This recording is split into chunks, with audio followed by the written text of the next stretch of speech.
Do I tell my best friend that her boyfriend is planning to propose? I'm sure y'all are like, immediately, no, you're crazy for that one, but let me give you some context because it starts to make more sense. A few months ago, my best friend's boyfriend of 5 years reached out to me and told me he was planning on proposing to my best friend, which I was excited about. She's always dreamed of being a bride, so I knew she was going to be ecstatic. And he asked me for help getting her ring size, figuring out how she would want to be proposed to, all of the things. And he came to the right woman because I did know all of these things about my best friend. We've talked about our dream proposals and weddings in great length, and I took this job very seriously because the things I wasn't 100% sure on, I went undercover and covertly asked her different things to confirm what she wanted. I was good. She didn't suspect a thing. I sent her boyfriend an incredibly detailed message relaying everything she wanted, from the size of ring she wanted, to the design of ring, to who she wanted there, the vibe, everything. And then I even called to follow up with him just to make sure he totally understood the assignment. Some background on my best friend. She is super family and friend oriented. The people she loves in her life mean everything to her. And she has expressed over the past 5 years on multiple occasions that the thing that bugs her the most about her boyfriend is that he's never really made an effort to get close to the people in her life, which has really rubbed her the wrong way. She keeps trying to be like, okay, like, I want you to hang out with my friends, get to know them more. And he's just been really uninterested. I totally agree with her. Even though she's been dating the guy for 5 years, he's never really done anything to get to know me or the other girls in our friend group. And I've just kind of found him pretty selfish and self-serving. Every time we do hang out, he's only talking about himself, never really getting to know anybody else. I mean, he's fine. He seemed to treat my best friend well, but I don't know. Not necessarily my first pick for her. So Kels, what's the problem? Like, why would you tell your friend about the proposal? Here's the problem. I recently learned through a mutual friend that my best friend's boyfriend has started planning the proposal, and he started a group text between his friends and his family. His friends and his family. And I've seen the screenshots, okay? So I know exactly who is in that group text, and I know exactly what is being planned. The man is doing everything verbatim that I suggested he do, except the part where I told him the people that my best friend would want there.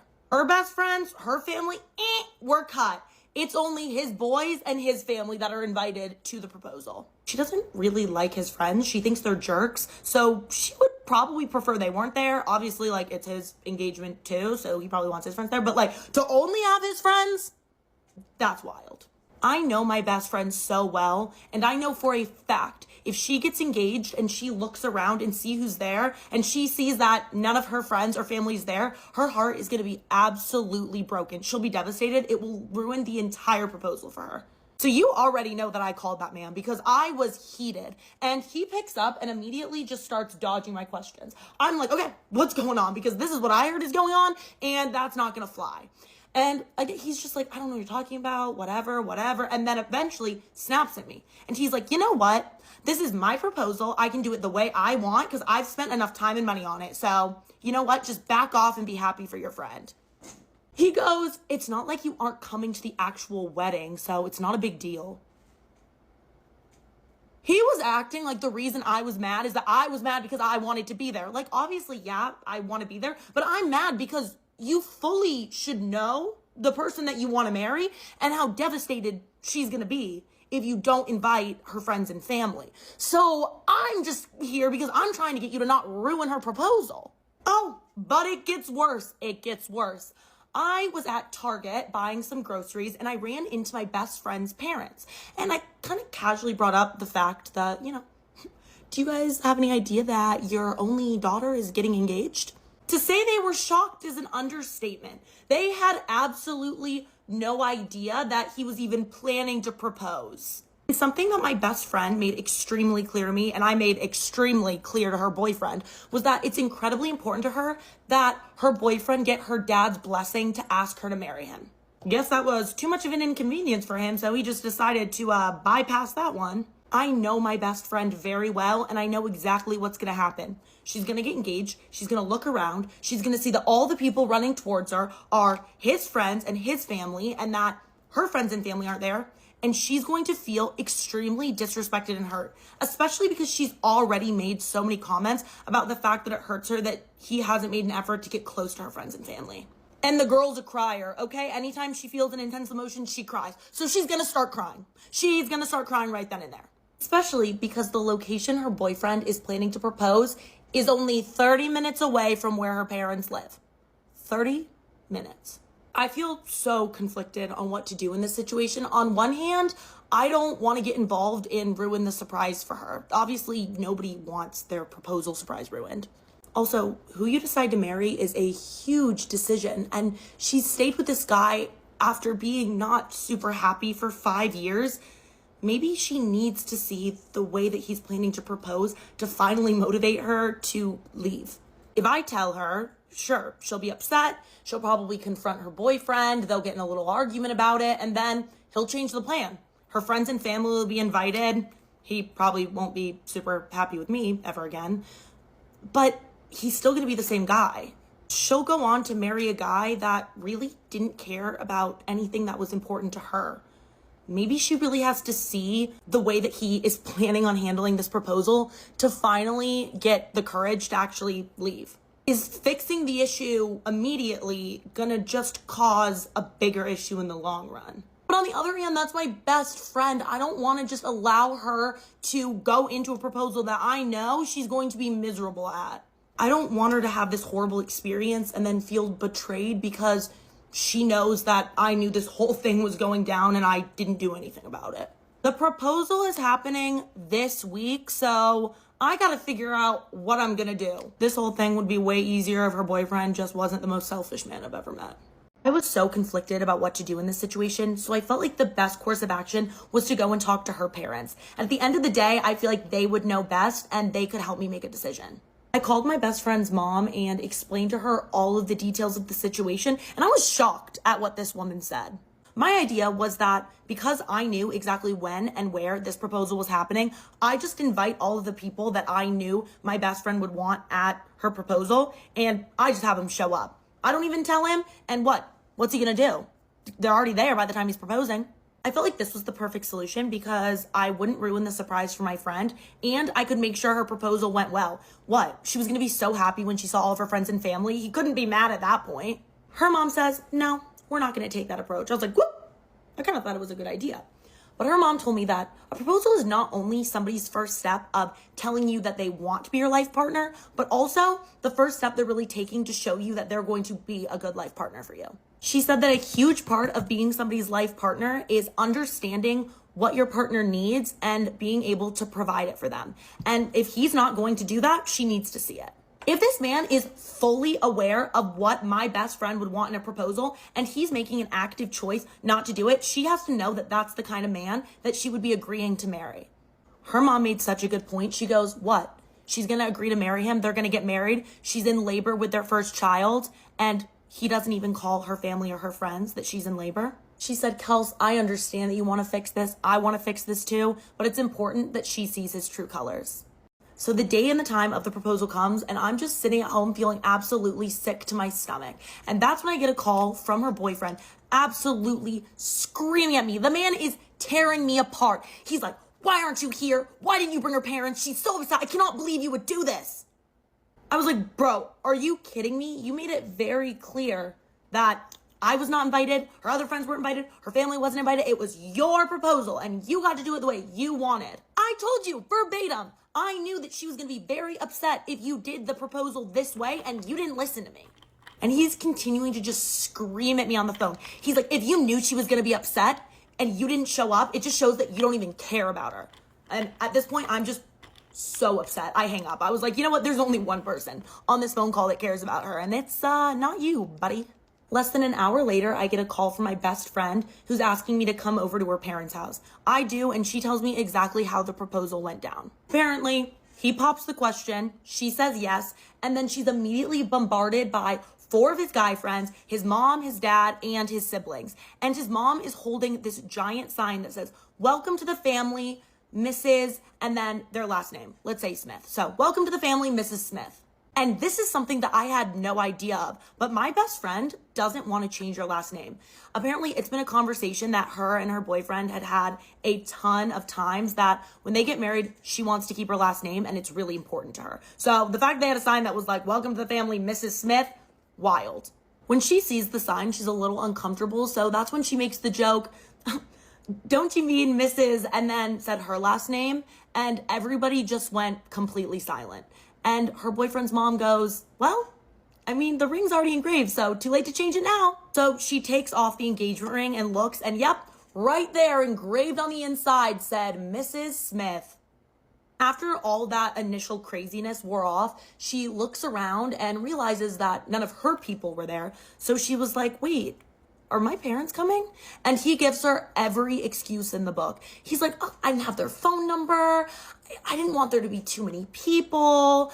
I wanted it to be kind of private." And then finally he says, "Well, we are getting married, so my family is your family. So yeah, your family is here." And that's when my girl, being the icon she is, took off the ring, handed it back to him, and left. She went right to her parents' house, and that's when I assume I got the call from him absolutely screaming at me. And this was the point that she asked me if I knew anything about the proposal. And I was like, oh no, here we go. So I tell her that, yeah, I know all of the things that she liked that were there, like getting proposed to in the exact place she wanted with the exact ring she wanted. Like, I mean, minus the engraving. That he learned all that from me. I knew when and where it was happening, and I knew that her friends and her family weren't going to be invited. I told her about the conversation that I had with her mom and the reason that we decided to just let the proposal play out how it was going to play out. And at first she was like a little upset. She was like, "I wish you would have told me, like, all of this."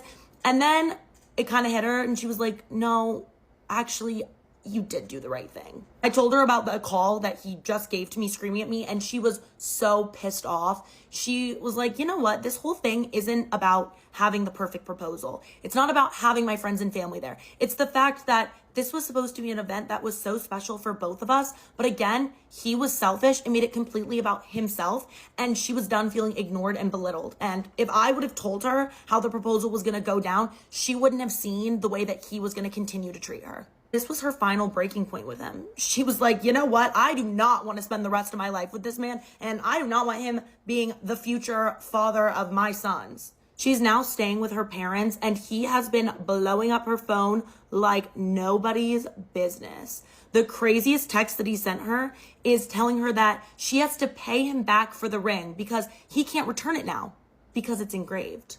He keeps telling her, "You have to pay me back for this ring and for ruining my life."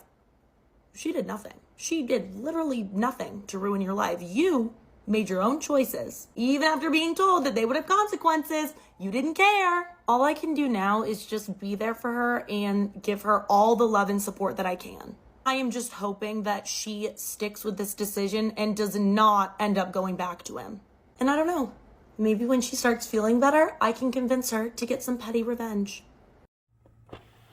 I have worked literally 20 different jobs, and I want to get into one of the worst experiences I ever had working, and this was at a call center. You're thinking, duh, it's a fucking call center. Of course it sucked. And I'm saying they hired me at $22 an hour, so I really didn't care. I really went into this job thinking, like, if they're hiring you at this pay, you're gonna love it regardless. Like, even if you hate it, just stick it out. I didn't understand how absolutely vile working at a call center could be, especially for a phone company, especially when you work in their billing department. When I started this job, we had 4 weeks of full-time training, and so you just really sat in a classroom all day with a bunch of people that were mad cool, and then you don't even answer calls yet. Ultimately, you're getting paid for just sitting there, and it was really cool. So I was like, yes, this is my job. But someday, that training comes to an end, and you have to start answering calls of your very own. This is when I found out I would be in the billing department. If you could think of a department that would probably be the one you get screamed at the most, it'd probably have to be with the one that gets people screwed over the most. My job was essentially telling people why their bill was $1,000 million after having gone out of the country for 2 days. So one day I get a little ring-a-ling, from someone in Texas, and we're not answering phone calls from like people in our area. They're all around the world, babe. Because of this, they know they can curse you out and know that they'll never see you in real life. I answer the phone to this little Texan man, and he has an accent like I've never heard. It sounded like satire. First question was, could he speak to someone that didn't have a vagina? I should have just handed the phone over, but I honestly was stubborn, and I was like, no, actually, there's no men on staff in this department, so you're gonna have to speak with me. I tell him this, he kind of de-escalates, and he's just like, all right, ma'am, well, I need to tell you something. I'm like, okay, what's going on here? Starts sobbing uncontrollably and telling me how he had a stroke and has been in the hospital for the past 8 months and how his phone bill is $2,500. Immediately, I empathize with the guy. I'm empathizing with the guy. I'm like, I am so sorry that this happened. Did you call and let us know that you were going to be in the hospital? Did any of your family or friends let us know? And he's like, no, they couldn't. They didn't know anything about my phone company. I call over my manager and I get his phone bill down to $400. Yes, that wasn't enough, which I completely understood. Like, I seriously still empathize with the guy. I'm completely empathizing with this guy, but then he starts screaming at me these words, and I'm not even kidding, this is verbatim. I've been eating bologna sandwiches and smoothie food for the past 4 weeks straight. I can't eat and I can't sleep. He then proceeds to tell me that if I don't get the phone bill down to $50, he's going to unalive himself on the phone with me right that second. Obviously, I don't want this to happen. I was 18 at the time, so this was like, I'm a baby. At this point, my billing department job is completely over. I'm just trying to keep this man alive. So I have my coworker come over, look up his information, and call the police to his house. Other coworker is going through his phone records to see if he's actually been off of his phone for the past 8 months, which was like, why do that? That's kind of not the time, not the place. He is describing to me exactly his plan to unalive himself on the phone. Exactly how he was going to do it. Go to part 2. Am I the asshole for uninviting my fiance's work wife from our wedding? Why was she going in the first place? How dare you invite your damn work wife? I, 29 female, am supposed to be marrying the love of my life, 31 male, in a few months. We've been planning this wedding for over a year, and it's been a beautiful but stressful experience. But there's one person casting a shadow over everything, and that's my fiance's work wife, Lily, 30 female. Let me backtrack a little bit. My fiance and Lily have been friends and coworkers for about 5 years. At first, I was honestly relieved he had a good friend at work, especially since his job can be demanding and a bit isolating. I tried to be the cool, understanding partner who wasn't bothered by how close they were, but over time, their bond became, well, it became something I just don't know how to handle. Lily is a huge part of his life. They text constantly, often late into the night, about everything from work issues to little jokes. She knows things about him that I sometimes don't, and it stings to realize how much he turns to her for advice and laughs instead of me.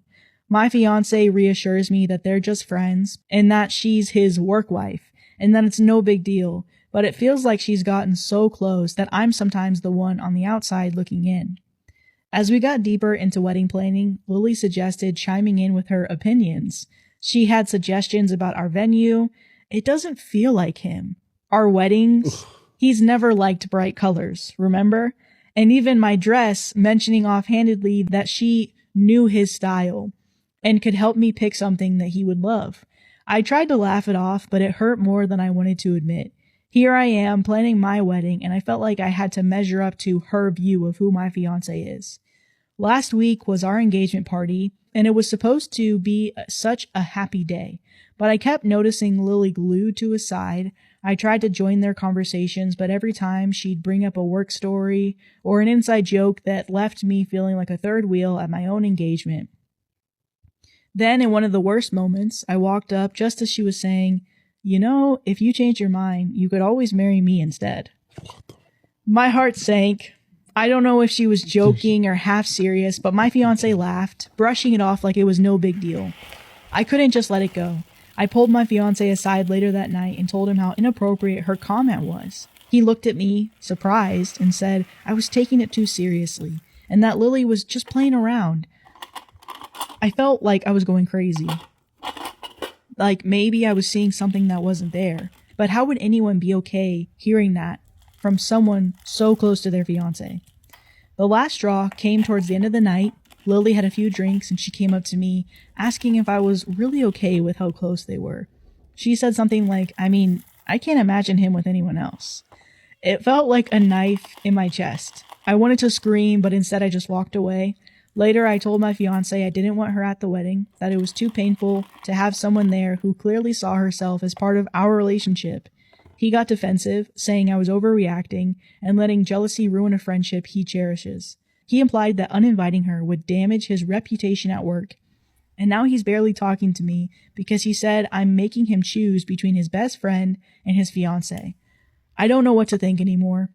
I feel hurt, small, and like my feelings don't matter. My friends support me, but his friends think I'm overreacting and letting insecurity ruin our relationship. Am I the one blowing this up, or am I right to want some respect and boundaries? Am I the asshole for asking him to uninvite her from our wedding after everything that's happened? My ex cheated on me, and this is how I found out. Everybody knows getting cheated on is probably one of the most heartbreaking things someone can go through. But what happened to me was worse than just cheating. I've annoyed my then boyfriend of 6 years about marriage for as long as we've been in a relationship. Everybody around me knows I want to get married, especially him. I've dreamt about the wedding dress and everything, but my one thing is the engagement ring.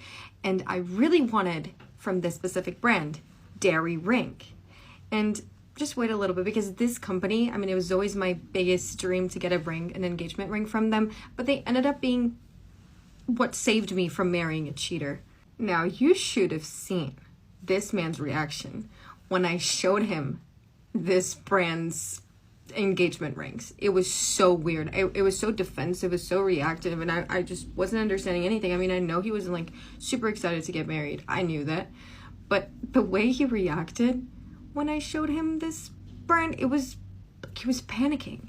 He tried to deflect and change the subject and say that he didn't really like the rings and everything, but the rings are beautiful. So there was not even a discussion. So obviously, I don't think I'm that dumb. So I went and I started digging. So I did what one does when we want to find something out. I went through his phone. So here's the thing about this brand. They have something called Love Check. Now, I never thought I was going to need that feature, but that literally changed my life. But this feature, you can literally find out if your boyfriend has ever bought a ring from this brand, because the beautiful thing about it is that when someone wants to buy a ring, they have to put in their ID, and they can only purchase for one specific person. And this is one of the reasons why I love this brand so much, because I feel like people don't know the sense, like what marriage is anymore. And I guess this just pays, tribute to what marriage really is about, which is your one true love. So I go and I check to check if he has bought a ring, and he has indeed bought a ring. And for 1 second I thought, well, maybe he got very reactive because he had already bought a ring from this company for me, which is the only thing that I thought, made sense. Because like I said, we've been together for 6 years. We were together since we were 16 years old. So I don't think he, got a ring when he was 15, 16 for someone else. But the recipient name isn't mine. It is my sister's. I couldn't physically control myself. This was in the middle of the night. I woke him up and I started screaming and yelling. I didn't slap him because I couldn't. So I just threw all of his clothes outside of our windows. So yeah, I think girls should really open their eyes, because apparently no matter how long you've been together and how honest they may seem, there's always a possibility that they're not loyal. And it's not always easy to tell. But honestly, I'm so grateful for Dairy Ring, because if it wasn't for them, I would still be with that cheater, and I would probably get married to that cheater. Would I be the asshole if I pressed charges on my brother's girlfriend after she called my family white trash and continues to harass me after my birthday dinner? The people in this situation of mine, aside from myself, are my husband Mark, 35 male, my brothers Owen, 29, Jack, 28, Kyle, 27, Rob, 27, and Finn, 26, along with my best friend Margot, 32. Owen's fiancé Trish, 29, and Kyle's partner Ro, 28, and Finn's newly serious girlfriend Annie, 23. For additional context, I was a parent fight sister and basically raised my brothers. I helped them learn how to cook and clean, helped them with homework, and took them to extracurriculars, helped them figure out scholarships, trade schools, college, and basically made them into the men they are today. My brothers are very aware of the situation that I was in, having to take on parental duties, and thus do not treat me like one. I am their sister, and they treat me as such, which of course means having a few crazy sibling traditions, which is where my situation stems from. I, 30 female, just had my birthday pass. Mark decided to help Owen organize a celebration dinner since everybody had something to celebrate. Owen just got engaged to Trish, Jack just had a huge pay raise, Kyle started an online shop, Rob bought his first house, it's a motorhome, and Finn just started his first serious relationship. So Owen organized a huge dinner at a pretty fancy place, with my brothers and husband each planning to split the tab with Margot, and omit me since it was technically my birthday and thus shouldn't pay. Fast forward to the dinner and we're seated in the back due to having so many people. Everybody's having a great time, laughing and sharing more information about their life, when Margot has an old video pop up on her phone memories. It's a video of a birthday dinner when I was a teen, and it showed my brothers giving me birthday bruises. You may have heard of birthday punches. Well, it's basically the same concept. However, due to my brothers being massive hulks of meat and me being no more than 5'1", they opt to flick me instead. So I'll get a tiny bruise instead of looking like I was jumped. Rob decides to start with the birthday bruises tradition, and each of my brothers opting to flick me 6 times, so this way I get an even 30 flicks, with Margot and Mark each giving me 2 for good luck. Did it look strange? Probably. But we already stood out in the restaurant since we had so many people. And it's not like we made it a big show. I simply went around the table to each of my brothers. Trish and Ro were laughing, well aware of the family situation and that it was all in good fun. But I did notice Annie didn't seem to be comfortable. So when she went to the bathroom, I decided to check on her. Old habits die hard. I didn't approach her until she was washing her hands and asked her if everything was okay. She simply sneered and said we were embarrassing and low class. I told her that I didn't understand the attitude and that tonight was meant to be happy and we were just being ourselves. To be completely honest, my words were along the lines of, this is who we are. We're siblings. We hit each other. It's not that deep. She once again sneered and said, well, this is a place where it's not okay to be yourselves, with the mocking tone. She then stormed out of the bathroom, so I returned to the table. She was sulky for the rest of the dinner, and when the bill came, she tried to drag Finn off. This started a little quarrel with my other brothers, who all agreed beforehand to split the bill. Annie stepped in and said I could pay for them since white trash makes do. This started a fight with Margot, who threw wine on her and said, you want white trash? You got it. Go Margot! I tried to take control, but Annie was already trying to get on Margot.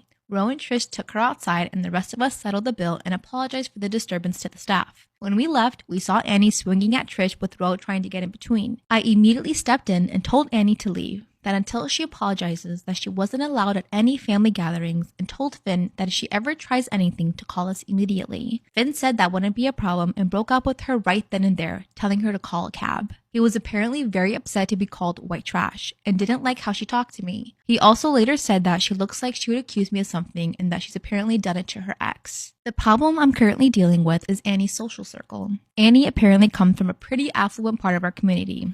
Like went to a private school and had a personal chef and nanny, kind of rich. Her and a bunch of her wealthy friends have tried to defame me, sending emails to my boss and coworkers. I told them to reply that they would be forwarding the email to me and I'll sue for harassment and defamation if she continued to do this to me or any of my family members. The emails haven't bothered most of my coworkers, but I have a select dozen that already didn't like me and now are using this to make my work life hell. I've already spoken to my boss about it, and they are monitoring those coworkers' emails to assure Annie isn't sending anything. Margot told me I should go ahead with my threat the next time someone gets an email and file defamation charges along with harassment and emotional damages. The thing is, Annie is 23. She's barely out of school and this will wreck her life. I know she's attempting to wreck mine, but I can't help but feel like taking her to court is excessive. Am I being too nice? Would I be the asshole if I followed through and pressed charges? Absolutely not. No.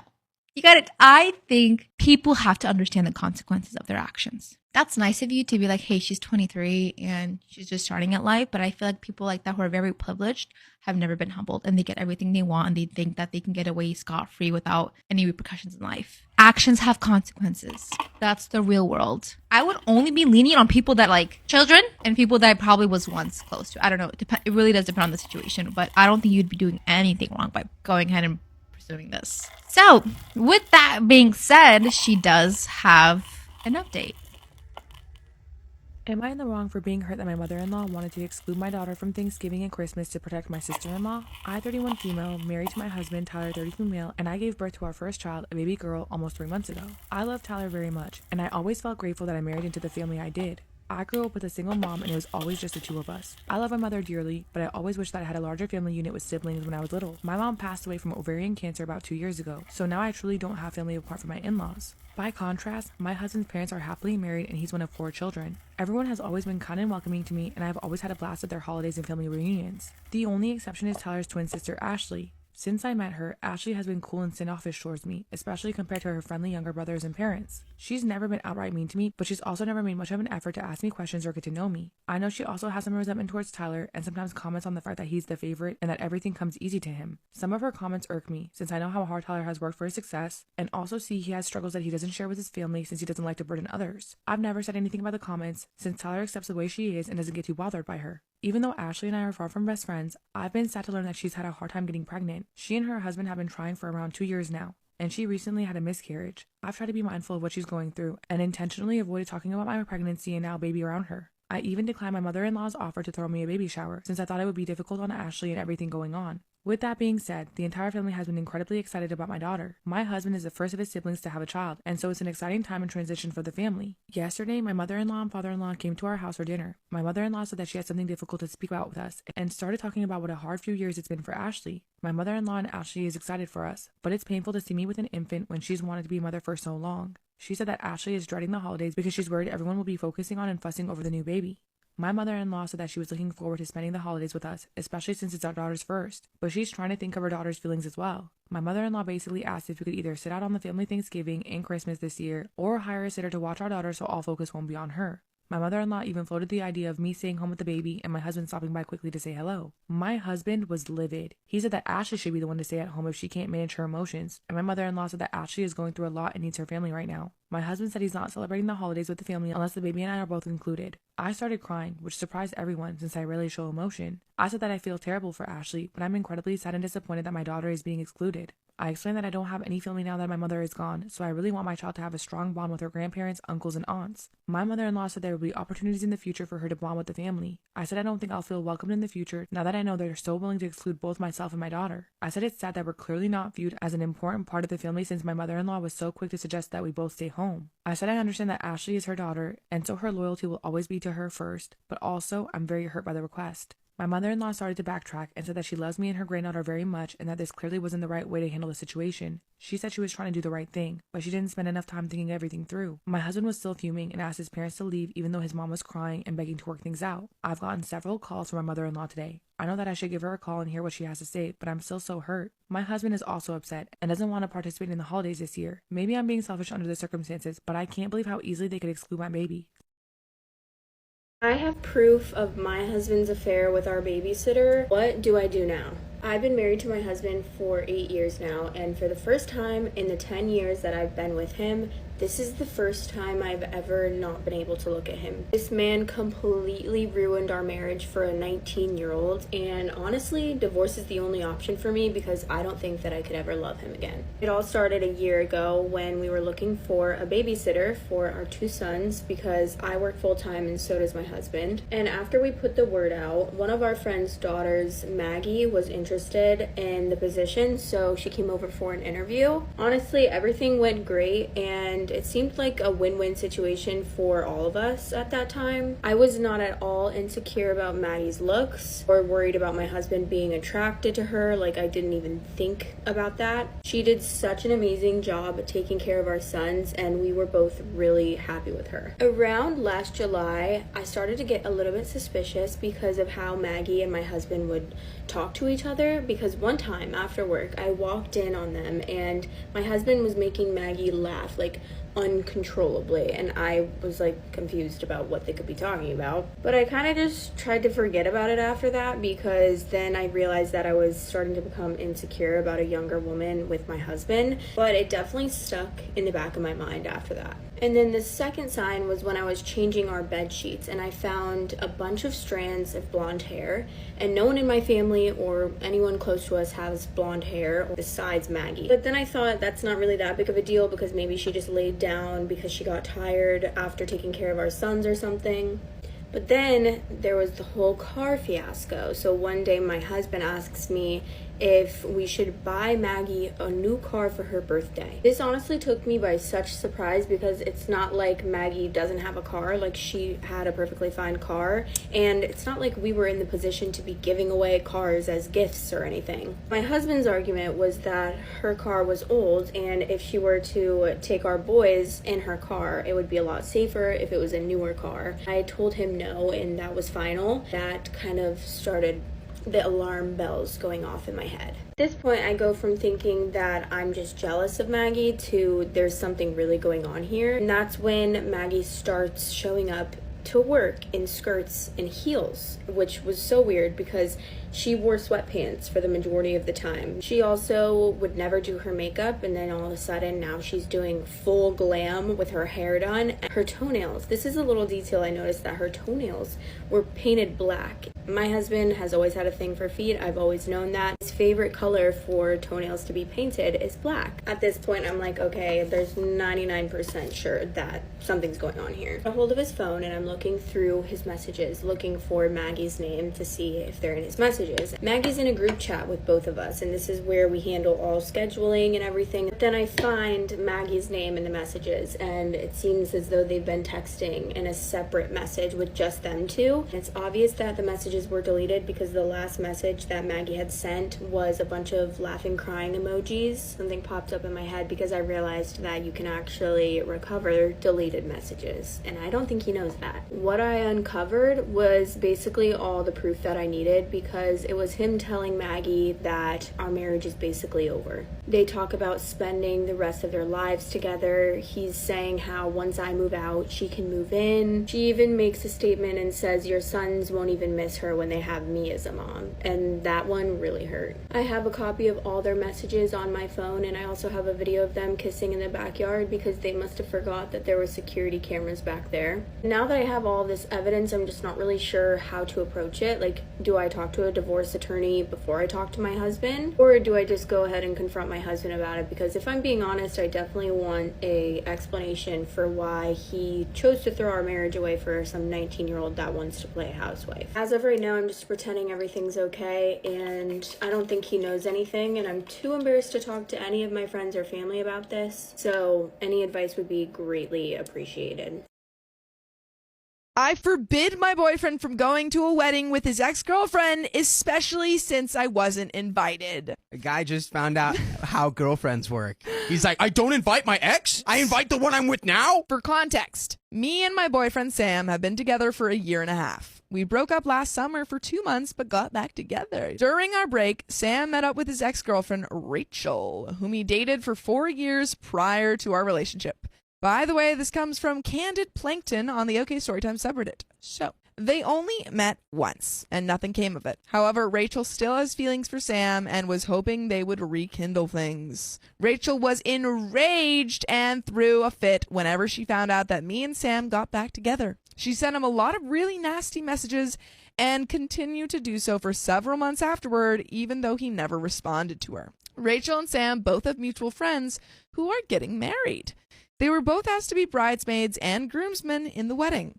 In February, Rachel asked the bride if it would be okay if Sam did not have a +1 for the wedding because she wouldn't be able to handle seeing him with anyone else. Whenever Sam found out, he immediately contacted both the bride and groom. They assured him that Rachel's request would not have an impact on the decision for +1. Since then, she has still continued to try to reach out to Sam, including going as far as contacting me via Instagram regarding the upcoming wedding. She started to harass me and even admitted that contacting me was for her own self-gain. In April, me and Sam were both invited to the engagement party.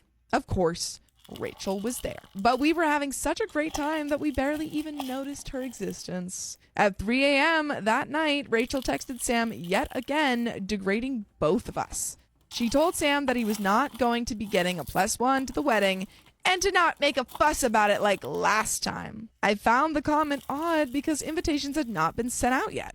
Why is she the one telling him this instead of the bride or groom? Regardless, Sam finally responded to Rachel and told us to never contact us again. Fast forward to the present day. Sam got the wedding invitation and it did not include a +1. He contacted the groom and the response was that they had to prioritize other couples who have been together longer, live together, and or both know the bride and groom due to the budget. I know 100% that a wedding should only be about the bride and groom and what they want.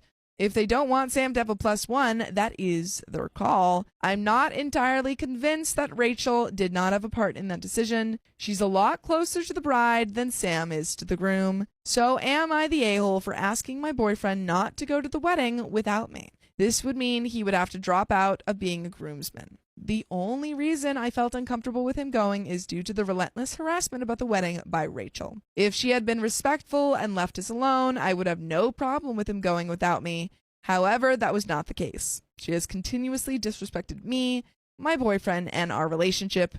She has no clue what a boundary is. I just want this to be over. And there is an update. My boyfriend talked to the groom. Due to the budget, they had to limit +1s to couples who live together or who will be traveling out of town to attend. The wedding is being paid for by the bride's family. It seems like they had an input on who was invited. The groom did not know the full extent of Rachel's behavior towards me and my boyfriend. The groom was also surprised to hear Rachel told my boyfriend in April he would not be getting a +1, as they had not decided at that time. Suspicious. My boyfriend did come to see that it was disrespectful for the bride and groom to not allow him to have a +1. Even if his ex was not attending, the wedding party should have priority over regular guests. With that being said, he does not want to completely burn a bridge with the groom, which I don't want that to happen either. We both agreed it will be fine for him to attend the ceremony, but skip the reception. The groom said I would be allowed to attend the rehearsal dinner and welcome party. As far as Rachel, my boyfriend plans to ignore her and immediately shut down any of her antics. My boyfriend is truly disgusted with Rachel and her psychotic behavior. Ultimately, she wanted to break things up between me and my boyfriend, but she's only made us stronger. And there is another update! The groom told my boyfriend months ago that I would be allowed to attend the rehearsal dinner,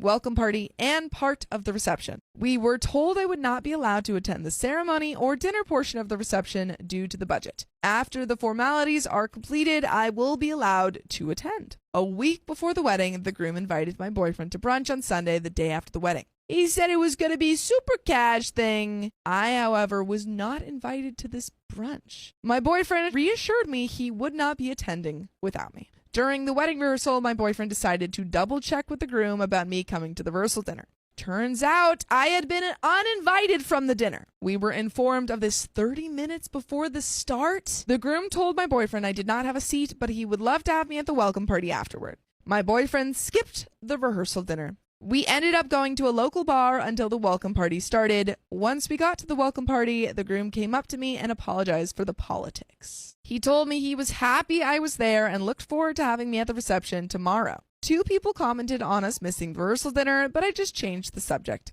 After the welcome party ended, we all rallied to a bar close by. I was standing at the bar talking to one of the guests when the bride inputted herself into our conversation. The bride would only look at and talk to the other girl, even though I was adding input into the conversation. It was just like the interview Fla did with Blake Lively. I felt so uncomfortable that I ended up walking away.